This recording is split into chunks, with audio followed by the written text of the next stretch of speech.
violins wear out like anything else. So I make new ones. I was born in Legnano, Italy in 1886. My father was an accountant at the cotton factory. We lived with my uncle, who is a violinist and a teacher. I began taking lessons from him when I was 6.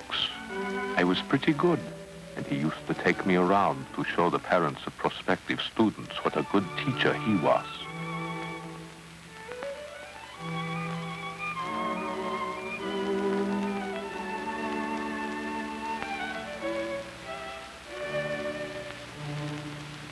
I made my first violin when I was 10. I didn't like the way my own violin sounded.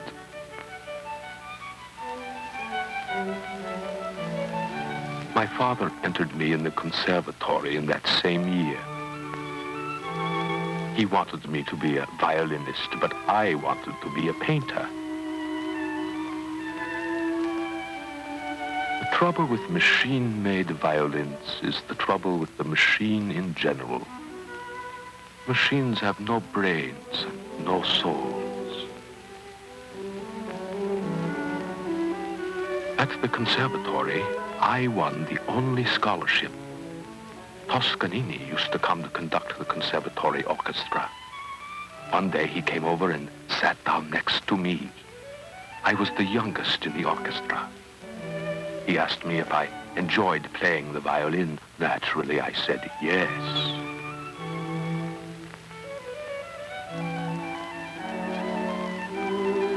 I entered 2 violins and a viola in an international competition in Amsterdam.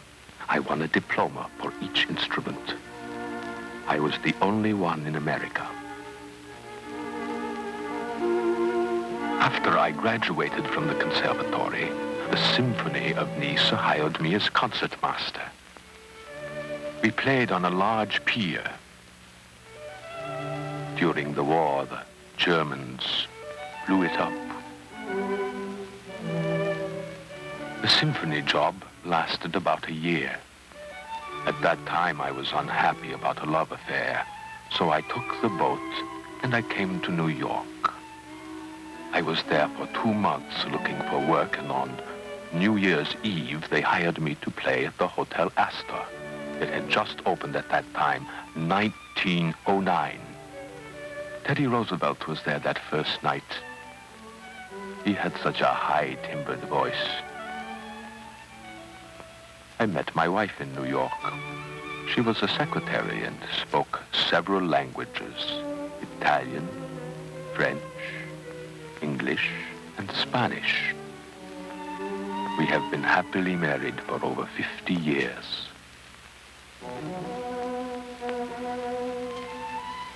This scroll is just like the face of a person. You can say that one scroll is happy, another one sad. From the Astor Hotel, I went to the Biltmore Hotel. I was at the Biltmore for 15 years. I finally quit when one day the manager decided he wanted me to play for the hotel's afternoon tea dance. I told him I was not born to play dance music and that I was not going to play it. Well, they got someone else who would play it. Then I opened a studio. I had quite a few students at that time. I was happy to see that some of them turned out to be fine musicians.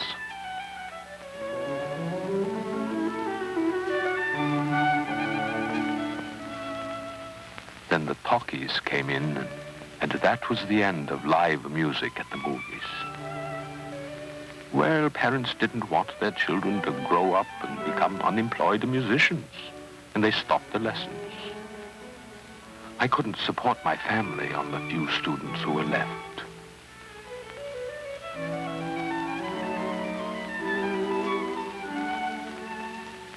I needed work, and my good friend Sacconi asked me to work with him in New York, making and repairing violins. I was there for 3 years. Then Wurlitzer, engaged me to come to Los Angeles.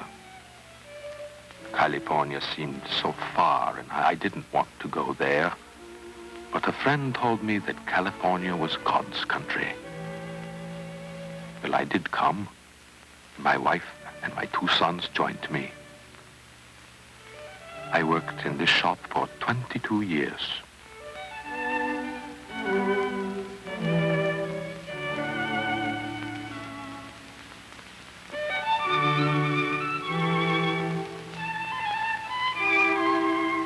I don't have many records because I am afraid I would copy the ones that I liked.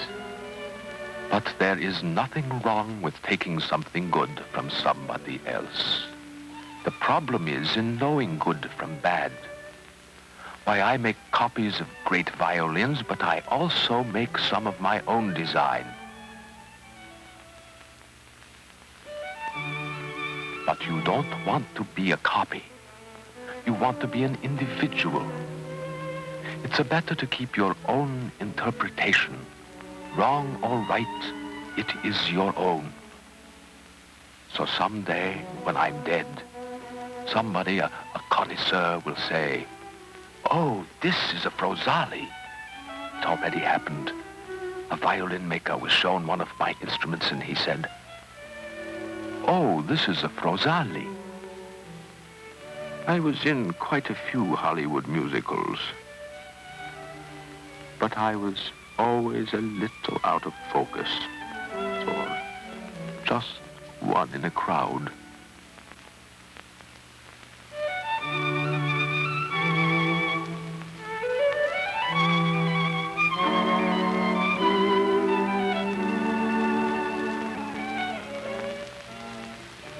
I can tell what kind of character a violin will have, like watching a boy growing up. With all the coats of varnish and the curing of the wood, it takes about a year for me to make a violin.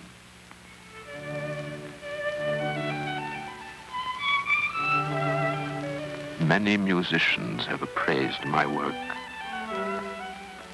But what am I compared to Stradivari and Amati?